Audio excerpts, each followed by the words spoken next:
Mereka menyebutnya jalur arwah. Hari itu, tanggal 3 Juni tahun 2022, keempat pendaki memulai perjalanan dari base camp kecil di daerah Cemoro Kandang. Tidak banyak orang di sana, hanya satu penjaga warung tua yang menatap mereka lama tanpa berkata sepatah kata pun. Langit Sarah. Jalanan masih bersahabat, Reza memimpin di depan, penuh percaya diri. Kinan sibuk membaca peta lusuh yang mereka print dari forum misterius itu. Aldi bercanda terus, menggoda Indra yang sibuk dengan kameranya. "Gak usah direkam semua, Indra, nanti harddisk lo nangis," kata Aldi sambil tertawa. Tapi Indra hanya tersenyum, dan kamera terus merekam. Selama 3 jam pertama, semuanya terasa seperti pendakian biasa. Sampai akhirnya, jalur resmi bercabang, dan mereka keluar dari rute. Jalur itu sempit, dipenuhi akar-akar menjulur dari tanah. Pohon-pohon makin rapat, dan langit mulai tak terlihat. Kabut tipis mulai muncul. Meski matahari masih tinggi, mereka tertawa, mengira itu bagian dari petualangan. Jalur itu sempit, dipenuhi akar-akar, menjulur dari tanah. Pohon-pohon makin rapat, dan langit mulai tak terlihat. Kabut tipis mulai muncul. Meski matahari masih tinggi, mereka tertawa, mengira itu bagian dari petualangan. Tapi tak ada yang sadar. Sejak mereka melangkah ke jalur itu, tak ada sinyal, tak ada suara burung, tak ada suara serangga. Hanya mereka dan suara langkah kaki mereka sendiri. Setelah 2 jam berjalan, mereka menemukan sebuah petunjuk. Sebuah papan kayu hampir lapuk dengan tulisan pudar, "Lembar jangan dilanjutkan bila belum diundang." Aldi tertawa. Wah, kayak film horor. Kinan mulai ragu. Tapi Reza bilang, "Kita udah jauh, kita harus terus. Ini belum apa-apa." Tepat sebelum matahari tenggelam, mereka menemukan tempat untuk berkemah, sebuah dataran kecil di bawah pohon besar, dengan akar-akar mencuat keluar seperti tangan yang mencengkeram tanah. Malam pertama, tidak ada bintang, langit gelap pekat, dan hutan terasa terlalu sunyi. Aldi bilang ia mendengar suara orang bicara dari dalam kabut. Tapi Reza bilang itu cuma ilusi pendakian. Kinan hanya duduk diam, memeluk lutut, menatap api. Malam itu, kamera Indra tetap menyala. Rekaman menunjukkan jam 1.34 dini hari. Tenda Reza sedikit bergoyang. Dari luar, seperti ada yang menyentuhnya, lalu menghilang.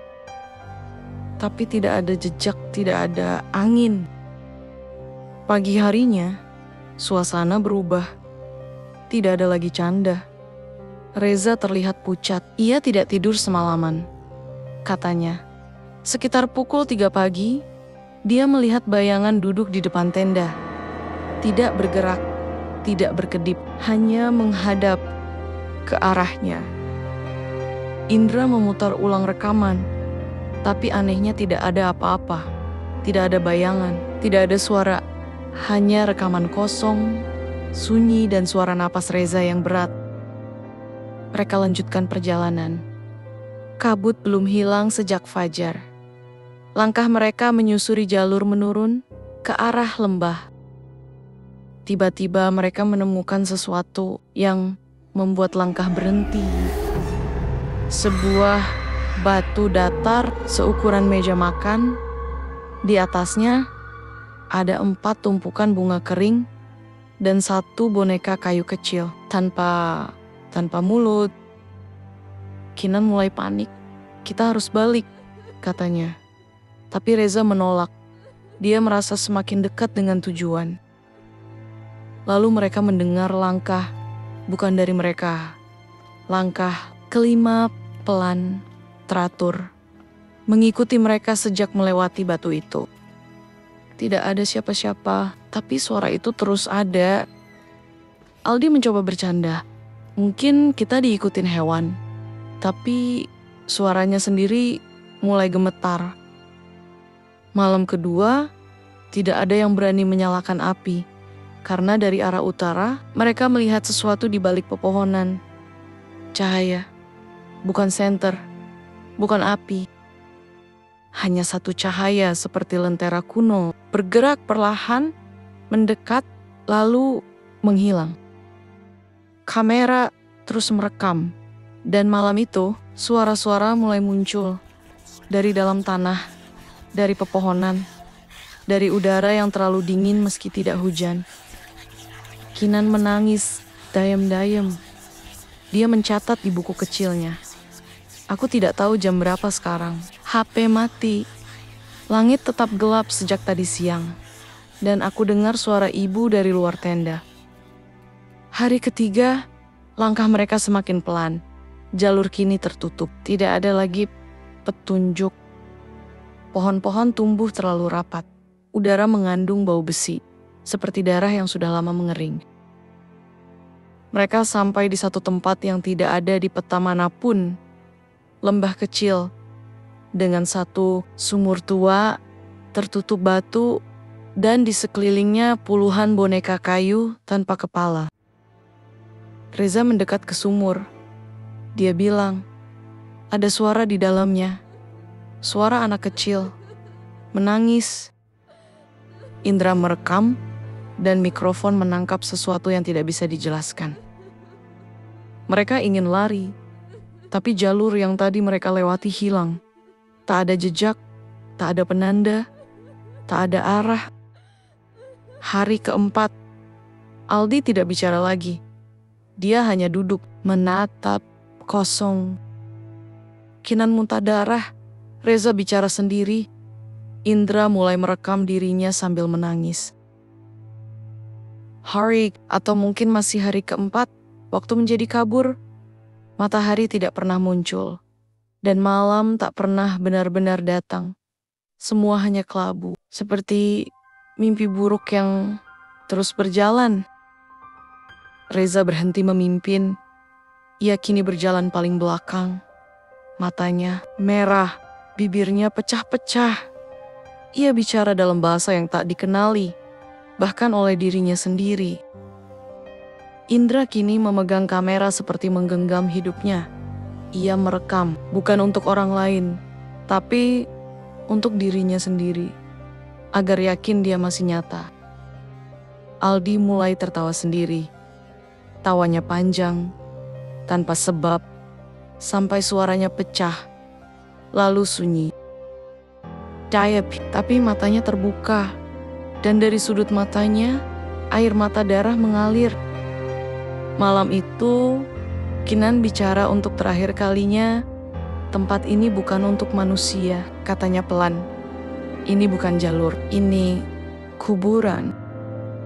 Ia menunjuk ke langit, dan untuk pertama kalinya, mereka melihatnya. Sesuatu atau seseorang mengawasi mereka dari atas.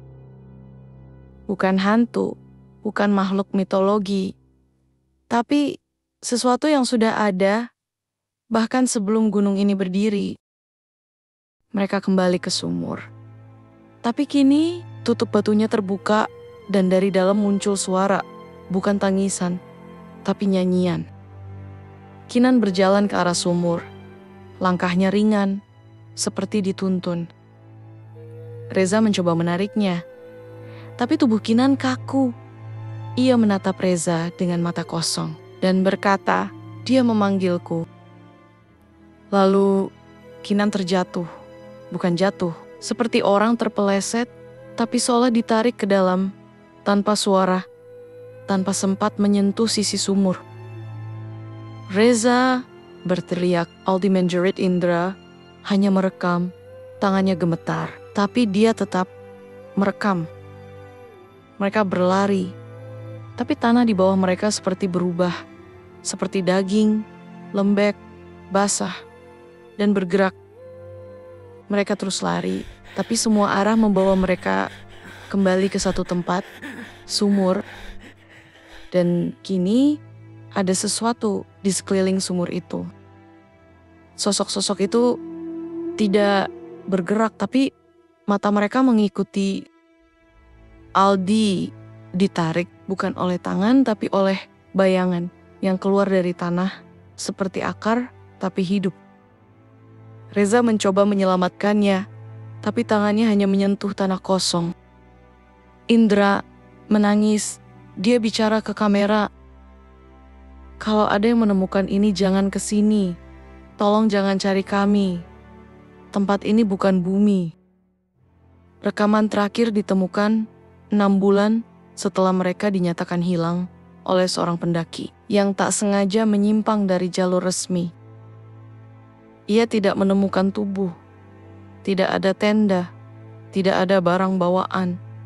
Hanya satu, kamera digital tua tergantung di dahan pohon mati. Isinya hanya satu file video berdurasi 2 jam 14 menit, tanpa judul, tanpa identitas, namun seluruh isinya adalah mimpi buruk yang hidup. Setelah ditonton, pendaki itu tidak pernah kembali. Ia pergi 2 hari setelah menyerahkan file ke aparat desa, tanpa pamit, tanpa jejak. Kalau kalian dengar ini, jangan cari kami. Kami bukan lagi yang kalian kenal. Rekaman itu kini disimpan, tidak pernah disebarkan ke publik, hanya beberapa orang yang pernah melihatnya. Dan semuanya mengaku mengalami mimpi yang sama setelahnya. Dalam mimpi itu, mereka berdiri di depan sumur, dan dari dalam sumur, suara lembut memanggil, "Sudah saatnya kau ganti tempatnya." Penduduk desa menyebut tempat itu jalur arwah, bukan karena banyak yang hilang, tapi karena yang hilang tidak pernah benar-benar pergi. Mereka hanya digantikan. Kalau suatu hari kau mendaki gunung yang belum pernah kau lihat di peta, dan kau mendengar langkah keempat di belakangmu, berdoalah, bukan kau yang dipanggil, karena setelah itu semua tidak akan sama lagi. Beberapa jalur memang tidak pernah dimaksudkan untuk dilewati manusia. Tamat, mereka menyebutnya jalur arwah. Dan jika kamu masih di sini, mendengarkan hingga detik terakhir, maka mungkin kamu juga sudah dilihat. Tapi tenang saja, selama kamu tetap di sisi layar dan tidak pernah mencoba menapaki jalur itu, kamu aman. Cerita seperti ini tak akan berhenti di sini.